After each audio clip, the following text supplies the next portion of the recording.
Hey, Deborah, thank you so much for coming on to this call with me. We're both from the Rio Grande Valley. We're both Princeton alums, and we both known each other for some time. So I just wanted to jump onto this call with you to talk about our time at Princeton and post Princeton so people can get an insight into what life was like there and what life is like post college. Do you remember? I was thinking about this. Do you remember the first time we met? I think I do. I remember we met at Mr. Millen's Princeton party. Yeah, is I that remember. what you thought? Okay. I Well, mean, I know I saw you there the first time. I don't think we talked. yeah. Uh, so I actually don't even remember where we first started talking at Princeton. I just feel like I've just known you the entire time. Yeah, do you remember how we started talking? It was in those awesome first weeks of college when everybody's talking to each other. Oh uh, yeah. Everybody's getting meals with each other. Everybody's going to the dining halls. And we took an opportunity, I think, to formally meet. I think it was in Wilson, I think, the dining hall. And we got to actually talk to each other, get to know each other better, and talking about our experiences, our first few weeks there, the kind of culture shock that was going on. Uh, Mhm. and also, I was envious because you got to go to campus earlier, right? Over the summer. Right. Yeah. Um, I did FSI, which is, oh, I don't even know what it stands for. But there are a select group of students who get to go to campus the summer before Princeton starts, and we get to take some classes. And I believe the idea was to help students who may not adjust well culturally and school wise to college work. So it was a good introduction to kind of before everyone got there and think we have to hit the ground running to get a feel about how classes are set up and what type of work you're going to be doing. So I did take a math class and a writing seminar, and I met a bunch of people too in like a smaller setting. So that was actually really good experience for me. It was good to have friends already before school started, and I did feel my confidence boosted a little bit because I was so scared about going to Princeton and I had no idea what to expect. And I'm like, I'm just this girl from a small town. Like, can is my school experience even up to par to what Princeton is going to be throwing at me? And so I was able to complete the courses and I'd be like, hey, I did it. And I think it was like one of the few times I actually got A's at Princeton. And I was like, wow, like I did it. I got good grades and it helped boost my confidence for freshman year. Yeah. And since we're clearing up the air, I don't think I ever asked you this before about, you're from Brownsville and I'm from Far. And back then, before college, that was like an eternity away. I was stuck in the PSJ bubble. Like anyone outside of that was just like, whoa, like you're far away. You're some other. And I thought, wow, like when I at Mr. Millen's party and even seeing you at the feature writing event, there's someone near me who's probably experienced similar things to me going to Princeton with me. I always thought that was fascinating. What I never knew though was what motivated you to apply to Princeton, given where you're from and what your interests are? Why did you apply there in the first place? Yeah, so we're gonna have to go back to my junior year of high school. I remember the counselor called me in and gave me this application for a program called LEDA, Leadership Enterprise for a Diverse America. And I didn't know much about it. I know the counselor was just giving it to me because I was one of the top 10 students. And I saw that it was in Princeton, New Jersey. I have to admit, I didn't even really know what Princeton was and the caliber of Princeton. I didn't have many thoughts on New Jersey. I thought that was a weird place to spend your summer. And I actually debated. I was like, do I really want to spend like 6 to 8 weeks of my summer here? Like, but then I was like, you know what? I'm still going to apply. So I applied, and it was actually a competitive process. It was a 3-round process. And I eventually got an acceptance. So I went to Princeton my junior year the summer before my senior year. And I got to stay at Princeton, and the LEDA program helped with colleges, or sorry, helped me kind of expand my bubble and say like, hey, you can apply to colleges outside of Texas, outside of, you know, the Valley. And I never really thought that was feasible for me before. So it really just blew my mind. I remember we went to Swarthmore, we went to Georgetown, and we did college tours. I had a college advisor who, you know, would give me this giant book of colleges, and we would have to go and pick some that we like and discuss why we liked it and why we think we would be a good fit. And they helped us come up with a rubric on like, okay, what are our like safety schools, what are our reaches, what are our goal schools, and gave us a plan on how to apply to those schools. And then also they did SAT prep with like really good tutors. And then I also got there was also a leadership seminar where we discussed attributes of leadership and things like that. So honestly, every time I think about that experience, I just feel so lucky because it just happened at the right time. I just happened to be at the right place at the right time and decided to apply, and it literally changed my life. Like, I had never gone to the East Coast. It was my first time flying and being away from home that long.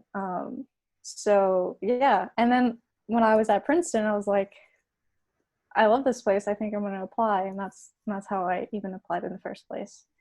So yeah, I feel like it's probably different for a lot of people, but yeah, mine was Leadership Enterprise for Diverse America. Yeah, you had that guided mentorship, that all these steps forward that so many people just don't know about or don't have access to, and that was definitely me in 2012. So I found out everything through Google. I mean, Google was my mentor. I found out about Princeton because I saw uh, the creative writing program and how innovative it was. Like, they had very small classes. I was able to see Cheng Rai Lee sitting in a circle with four other students critiquing their writing. I was like, wow, like that's what school could be. I saw the English department and all the amazing professors there. And then the thing that got me was the financial aid program, that because of my family income, I made less than $60,000. That enabled me to go to Princeton debt free. They gave me a grant that covered the tuition, room and board, and the personal expenses. And they gave me a work study job for the rest. I was like, whoa, like that is cheaper if compared to if I go to Pan Am at the time, the local university. I just had to get in. So the rest of my high school experience from there was looking at all the deadlines myself, because these opportunities like LEDA, Questbridge, other opportunities, summer transition programs, they just weren't known in my sphere at the time. Now they are, especially at schools like PSJA. But back then it was just foreign to everybody. And if we found out about it, it was past due. So even during my senior year, the college application process was so precarious. I found out about SAT subject tests literally the day before I could sign up, the deadline to sign up for them, the last possible deadline. So I took them right away. I didn't even have a lot of time to study. I just got them in back when they were required for this school. Same thing with CSS profile, financial aid. Same thing even with recommendation letters that were outside of my control. But the teachers at this school just weren't used to writing recommendation letters for colleges. You didn't have to do that for in-state Texas universities. So it was kind of new that they had to write these things for the common application. All these things gave me impetus to keep on moving forward and made Princeton kind of more sacred to me. It's like, wow, like all this stuff is happening for some reason. So when I got in, I was like, well, like maybe it is meant to happen. Like maybe I should go to this place specifically, because it was so hard to get in. Forget the low admissions uh, uh, percentage, how many people actually got in. Just the fact that I was able to submit an application. To me, it's always been a testament to like a bunch of hard work I did up to age 18. When I got to Princeton and I was able to meet with people from all around the world, and I got to meet people on a more human level, I realized it's not about the metrics. It's not even about just the academics anymore, but it's about expanding beyond your boundaries, learning outside the classroom. I just didn't have time or the ability to do that when I was a high school student. And that's how I was able to meet you in the dining hall. So that's pretty awesome. Princeton, 4 years later after graduating, kind of seems like a rosy memory in many ways. And I think we've been advocating that. Is there anything that comes to mind that you feel like you didn't like about your experience there? Yeah, I do. I don't know if it was so rosy for me. I mean, there are definitely really like, you know, moments that I'll remember for the rest of my life. It was also really, really challenging in a way that I didn't think I would face, or I didn't, even imagine.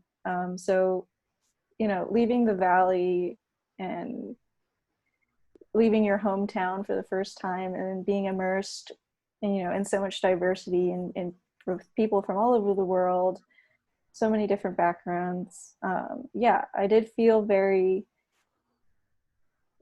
isolated sometimes, and kind of like I couldn't relate to a lot of, or people couldn't relate to me at times. So sometimes it was difficult um, to get the right support group. I think that's why I did lean on people from the Valley, like you and Martin and everyone else. So I was just like so desperate to have like somebody who understood where I came from. Yeah, and I think also Princeton wasn't so great for students of low income or first generation. I know you helped create one of the groups, first generation, no, low income first generation. I forgot what order it was in, because there was such a demand for uh, a resource group like that at Princeton. Um, so yeah, do you want to talk about that a little bit? Yeah, you just reminded me. Uh, uh, I was part of this initial group of students from very diverse backgrounds. So to set the context is that we're Gates Millennium Scholars. We came into Princeton as Gates Millennium Scholars, part of a group of low income, mainly first gen students who struggled with this transition process. And at the time, we felt like the vast majority of these people felt like, well, we really are the outliers here. Like no one really knows the experiences we're going through right now, the college transition process, culture shock, catching up to the academic rigor, all these different things. But we felt that as Gates scholars, LEDA scholars are also facing that. Questbridge scholars are also facing that. Other groups that I'm not even mentioning we're going through that. People who weren't even part of any of these groups are going through that. So the idea was get together with people from all these different groups, come together to form an umbrella group that initially was called the Hidden Minority Council. After we graduated in 2016, the new leaders took it up and renamed it the First Generation Low Income Council. That I think accurately depicts the evolution of our needs. First, we were hidden. First, we need to make aware to the student body and to the administration what was it like to be a first gen low income student, especially since between 2012 and 2016, many more Pell Grant eligible students and people from diverse backgrounds started going to Princeton. So Princeton's getting my diverse sport, but is the system accommodating them appropriately? And is the student body appropriately responding to their needs? So this council went a huge way in advocating to the administration. Here are tangible things you got to do to make life better for us. And because we were one big umbrella group, we had a lot more clout. We were more sharp. We were sharper and more focused on our goals, what we want to accomplish. And once we graduated, we got the Journey Award, the Martin Luther King Jr. Journey Award from the university, which I think was a testament to doing the work. A lot of it was qualitative work, which is bringing people out of the shadows, making people proud to be called first gen low income, which when we got into college, at least for me, it was kind of like, do I want to tell this to my friends? Like, it kind of feels like I'm outing myself in some way, like, oh, like I'm low income, but after a while, it became this marker of pride. It's like, this is who I am. This is where I come from. And despite all the hardship that I went through, I'm still a Princetonian. So, hey, I'm glad it helped in some way. Yeah, I agree. I felt similarly about Princeton. I also try to think about the positive things that infused it, like the fact that the university listened to us to a large degree. I thought that was pretty amazing. I also thought that we were able to connect to other students in the same way, first gen low income, other Latino students too. I thought the fact that we can connect to people across different continents was also pretty awesome. Uh, what other stuff did you like about Princeton?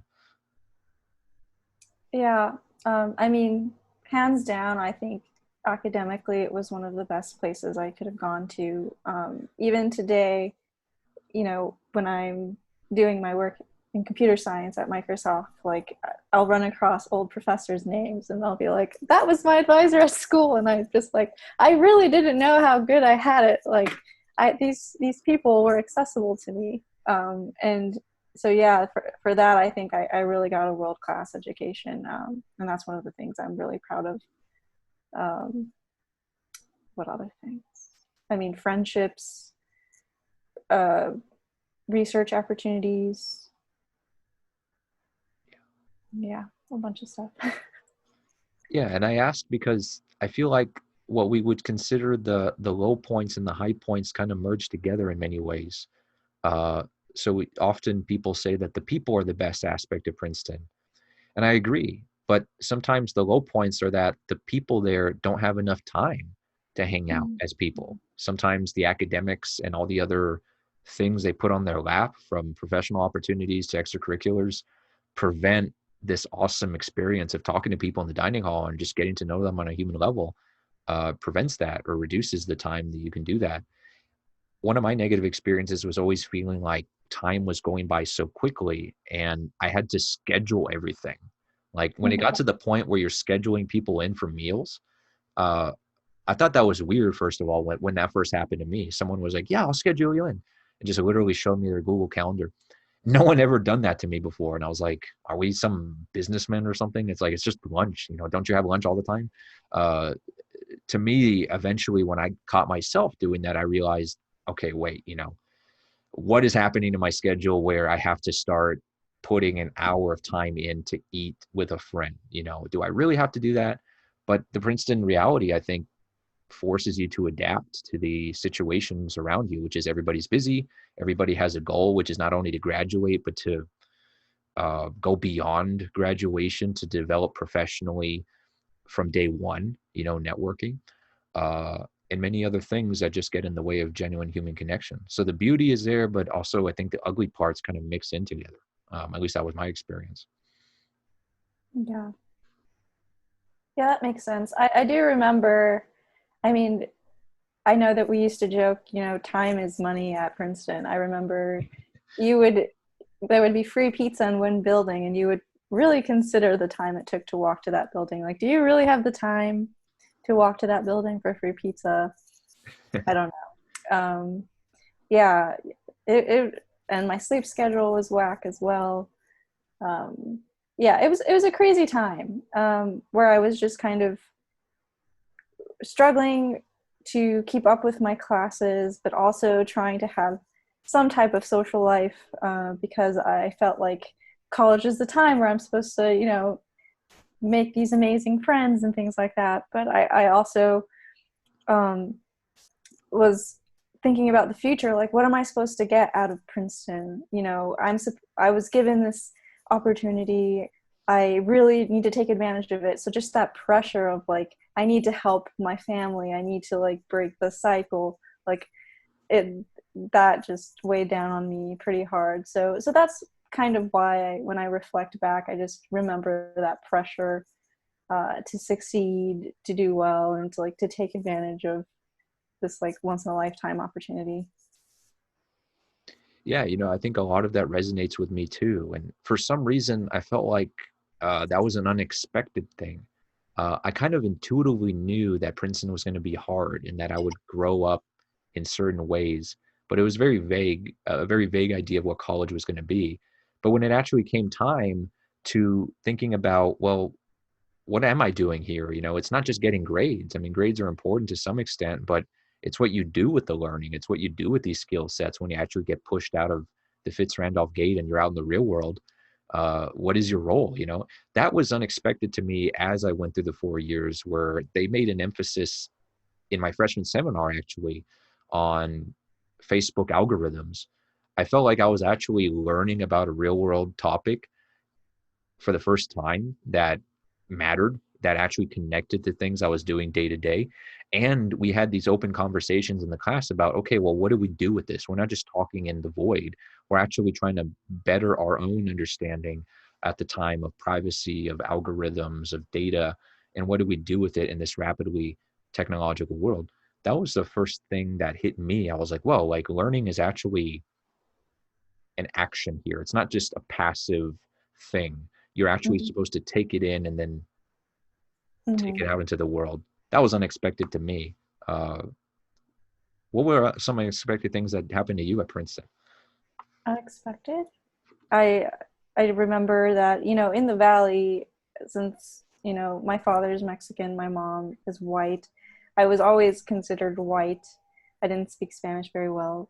But then I go to Princeton and, I have my last name, Sandoval, and then I come from South Texas, and all of a sudden I'm Hispanic, like I'm categorized. And I was like, well, I never really had to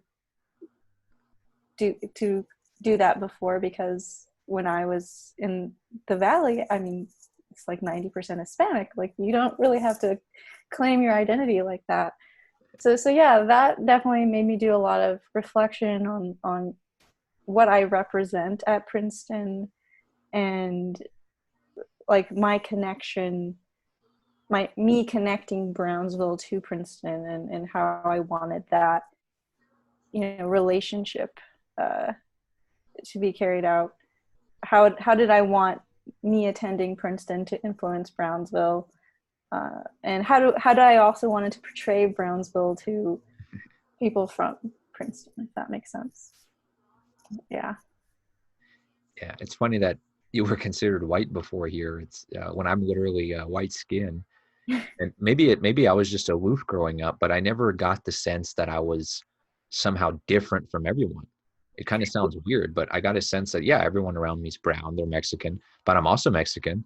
I'm just a very, very, very light shade of it, you know. It wasn't until actually I got to Princeton when I was interacting with other Princeton Latinos that I kind of felt othered as like, whoa, like I have to kind of justify I'm a Latino. Like before, it was Yeah. just assumed. People would see my last name. They would also assume like, okay, you're white skinned, but you're from the valley, so Mhm. you're a fronterizo. You know us, you know. But in Princeton, I was often considered like the amigo, but not the Latino, and Mhm. it was like this weird thing because I would fit in one way with all the majority white students, and they gave me a certain privilege and that enabled me to go in certain circles that I didn't really feel comfortable in entirely because Mhm. they weren't my people, not my culture. But when I try to hang out with people from my culture, they would kind of make me feel like, hey, like you're not, are you really one of us, you know, because of the skin color, the way I talk and everything. And I would have to Mhm. kind of prove my fronterizo bona fides, which I never had to prove before. So that kind of double consciousness shocked me the first time I experienced it. But I think the fact that I went through it, even if it was temporary, especially in a university setting, gave me a new way of looking at myself. And I think that spurred how I viewed the border. Mhm. Mhm. Yeah, that's a very good point. I also remember, like, coming to Princeton, being like, oh, okay, I'm Mexican. But then also, um, at my current job, I have met actual Mexicans from Mexico, not, and I'm like, oh, I'm actually Mexican American. So like, I have to like keep specifying like what culture I relate to.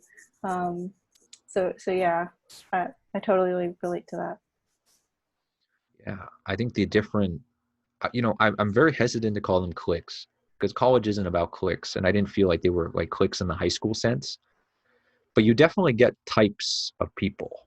And I felt like at Princeton, I had the privilege of hanging out with all these different types of people from different income levels, different countries, different passions and interests. Like I was an English major, but I was able to hang out with engineers, future Wall Street people, and a whole vast swath. And we saw each other as Princetonians. I don't quite, yeah, at least with the students I mentor through CSLAP, I don't quite see that cohesion of identity under this one big umbrella of that, yeah, we're very, very different backgrounds, but that's the beauty of it. That's what makes us Princetonians. I don't quite see that many other places, but I think that's definitely something I've enjoyed about post college is I didn't quite understand this when I was at Princeton, but once I'm out, there definitely is this like huge alumni network that like hits you in the face throughout your college career. But once you're actually part of it, you realize how crucial it is. You realize that you just went through something pretty special and now you're part of something pretty special. And there were people who are entering freshmen who look up to people like us for some reason. And we went through this certain experience that means something and it means something to them. That shocked me when I first underwent it, and I'm still kind of navigating my role as an alum. Yeah, yeah, that's a good point because I always felt like we didn't really have enough spirit compared to like other schools that have like athletics where everyone's just like so excited about, and so proud of their school. And it wasn't until I got to the P rate that I was like, whoa, these people are very serious about Princeton. Like, you have the oldest Princeton alums, you know, paraded down the P rate. And I also remember when I moved to Dallas right after Princeton, I was jogging out on a track in my Princeton t-shirt, and some man stopped me and he was like, "Princeton 82, what are you?" And we sat and we just talked, and I said, "Yeah, I just graduated," and that's happened multiple times. People will see my shirt, alums, and then they'll talk to me. And I've actually started doing the same thing at Microsoft. I overheard some new employees talking about Princeton, and I'll introduce myself and I'll say, class of 2016, and you could just see their face light up, like, oh, okay, there's like a Princetonian here, a network here, so we're everywhere. Yeah, because it's strange because I grew here in the Valley. At least there's a huge rivalry between UT Longhorns and the Aggies A&M, and still I feel like that's different than the Princeton identity because I maybe it's through my lens at CSLAP where I see Latinos go up to these schools and some have a great time, some don't have a great time, but I never really hear them say, "Yes, I am an Aggie." Maybe it's the generational thing, but I don't see this like school pride live on necessarily outside of this kind of constructed football thing. I don't really see their sense of being a Longhorn or Aggie or any other mascot for that matter informing the way that they see themselves in the world. I think that's what I meant earlier. Like as a Princetonian, it's that mission statement in the nation's service and in the service of humanity. That sticks with me. Like, yeah, the tiger mascot's cute and funny, but I think it's the mission statement that resonates with me thinking, okay, I graduated from this place. It's a special opportunity. I was very fortunate to experience it. What do I do now? How do I Mm-hmm. live up to that ideal? So post college, I became a teacher and I figured continuing the CSLAP work, initially a summer program, every single Princeton summer coming back to the FAR, PSJA, delivering the summer program, mentoring students year round, always both feet in different places, one in New Jersey, one in FAR, always through the mentorship. And then dedicating a year after graduation to turning CSLAP into an academic year program at PSJA that still continues now. I created 3 curricula and then implemented them for 9th and 10th, 11th, and 12th graders. That was my way of trying to live out that mission statement before realizing, oh, I think there are different ways of doing that. Let me now think of ways I can leave behind systems, programs, make impact on the ground, really matter in the long run. Not working within systems, but working outside of systems. But I'm just telling my life story now. You said earlier you were telling about Dallas and a Microsoft. So, Yeah. what might be helpful for people watching this is like, what was that evolution like? So, like, yeah, I mean, you graduated college. How did you get to Capital One? And then from there, how did you get to Microsoft? I mean, that's amazing. Yeah. So I graduated from Princeton with a computer science degree, and there are a lot of recruiters who go to our university and other universities to start getting college grads, to their company. And so that's uh, actually, no, I didn't meet Capital One there. I was part of Princeton Women in Computer Science, and they funded or sponsored me to go to the Grace Hopper conference in Houston, Texas, which is this giant conference for women in computing. And there is where I met Capital One, and I actually had my first interview with them.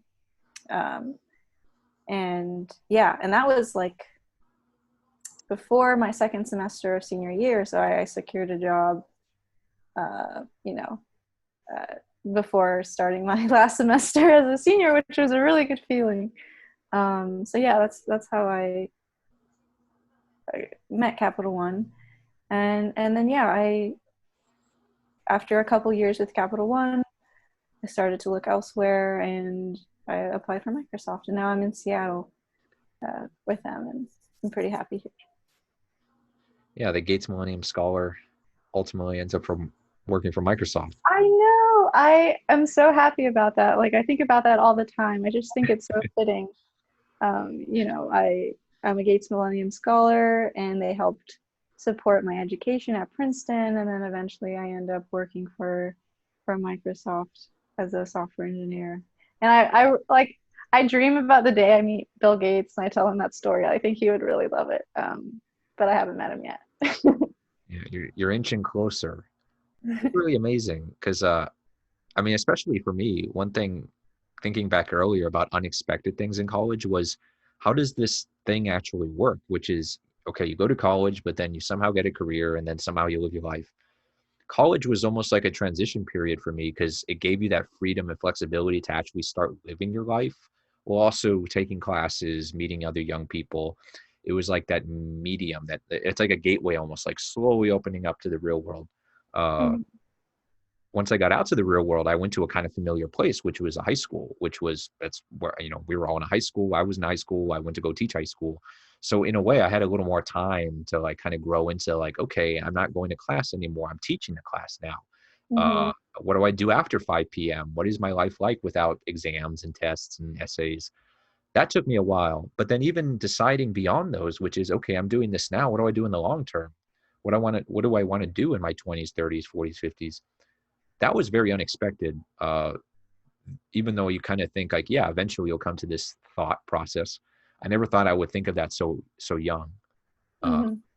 so the way you made it sound is like, wow, like you were right before graduation, definitely Capital One, secure, and then from there, yeah, let's move farther, Microsoft, and now you're doing amazing things. That's really cool. What kind of stuff do you do at Microsoft?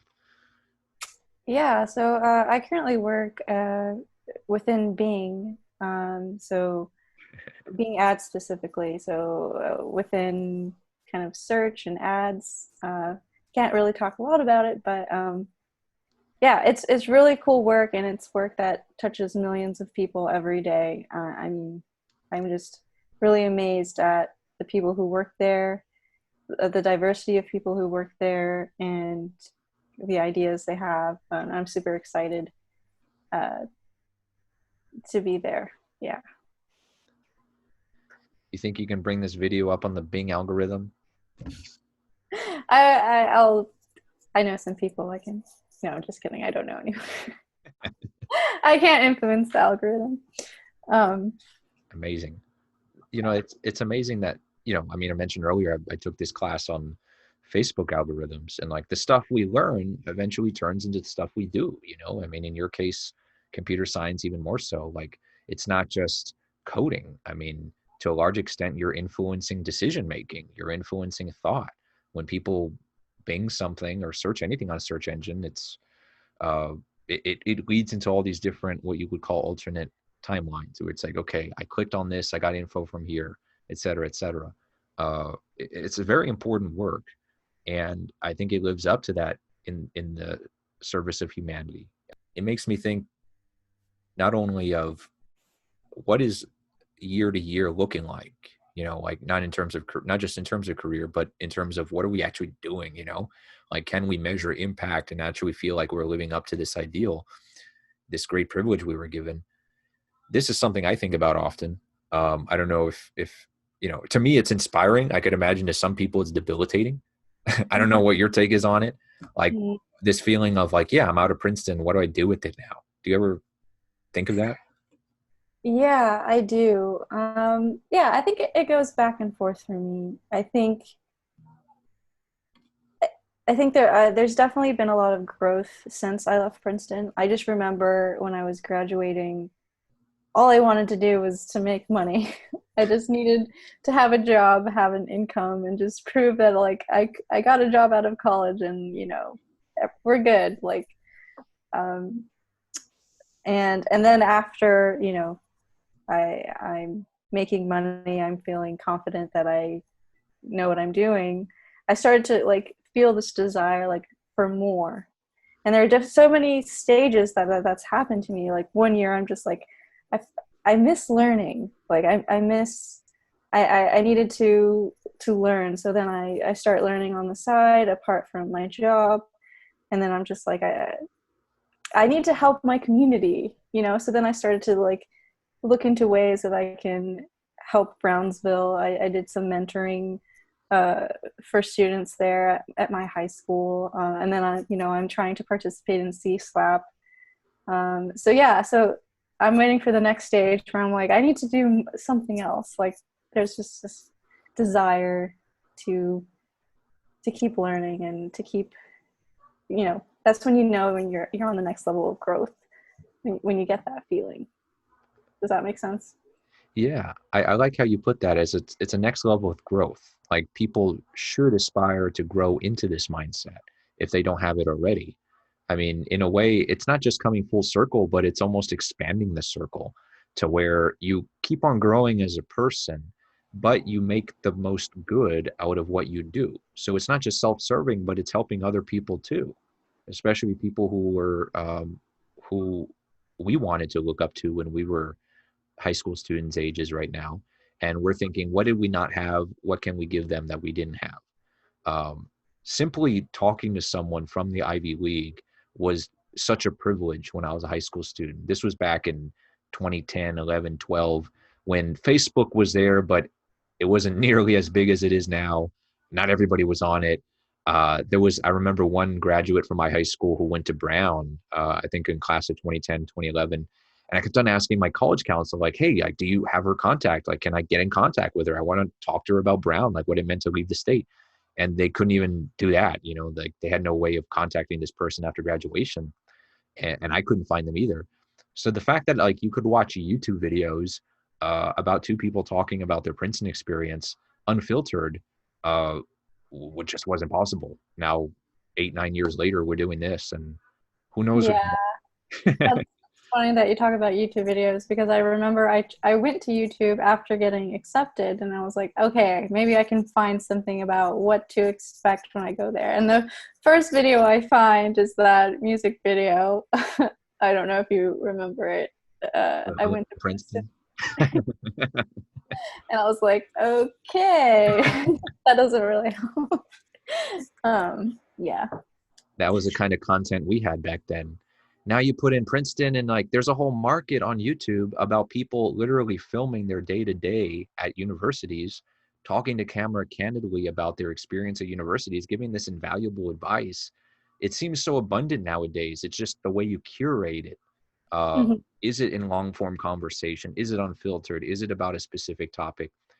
Is it for a certain type of student? Like that's the big question now. 8 years ago, it wasn't even there. Like we didn't even have choices like that. Mhm. So it's quite amazing how the internet has transformed and people have been filling in those gaps themselves. But I think it also speaks to this growth you mentioned, which is people see needs and gaps and they fill them in their own unique ways. It could be through an organization like CSLAP, it could be individually. I mean, there are YouTubers who go to Princeton now, showing the whole world what is a Princeton experience like through their lens. So I appreciate that too. I think what our role here is giving a lens to Rio Grande Valley students who, low income, first generation or not, can at least see two people who are from the Valley, far in Brownsville, who went to Princeton, who are, in your case, doing amazing things at Microsoft, in my case, being rooted here in the community and trying to expand these access efforts. We're here and we're here to help. So yeah, in terms of like how Princeton has prepared me for life, I just feel like it just every class and every obstacle at Princeton, I thought I couldn't get through it. It was way too hard. And I just did. Like I remember sometimes math would just look like hieroglyphics to me, and I couldn't get it in my head. And I just pushed through and I passed the class. And now, when I face some challenge at work, I'm like, if I got through that class at Princeton, I can pretty much do anything. So yeah, it's really built my confidence and changed my perspective in approaching problems. It's just like, how can we solve this? How can we break it down? And just having that growth mindset when you approach challenges like that. Growth mindset. Yeah, that's a term we use at Microsoft. We try to have growth mindsets. Well, I'll leave that to the audience. Growth mindset. This is something to on Bing. This is something to cultivate. And I think the idea that we're constantly growing and we're just, growth doesn't just have to be one direction. I think it's multi-directional, and it goes back to where we might begin, but it loops back a different way where we're not going through the high school process again, but we're helping others who are. And because of our invaluable experience, we can come back and say, this is how we can help you move forward even farther than we went. So I like that. I'm going to think about that deeper. And this is the beauty of talking to Princeton people, is that they make me think. I mean, I think that's one thing I can say about my time at Princeton, was that it made me think. And coming from a low income first gen background, that wasn't always a privilege afforded to me, even in high school. But to really think and to really get to know people and to really think about your role in society alongside these brilliant people, didn't really get a chance to do that till Princeton. And now that I'm out, trying to make true that reality. So thank you for taking the time to talk with me and helping me think through these things more. I'm going to think deeply about this growth mindset. Well, thank you, Deborah. I really appreciate it. You're on our CSLAP website, right? Yep. Well, people can reach out to you with questions. They can click connect with Deborah, email you. Of course, yes. It could be about anything, whether it's technology related or not. If it's just about how to tackle college coming from the RGV or anything, really, just reach out. I really, really do want to help and want to have more people from the RGV going to more competitive schools, leaving the community, but also coming back to help. The conversation continues beyond, but I'll let you go and have a healthy night's sleep. We all need that, especially after 4 years of Princeton. Yes. Deborah, thank you so much. I'll see you soon.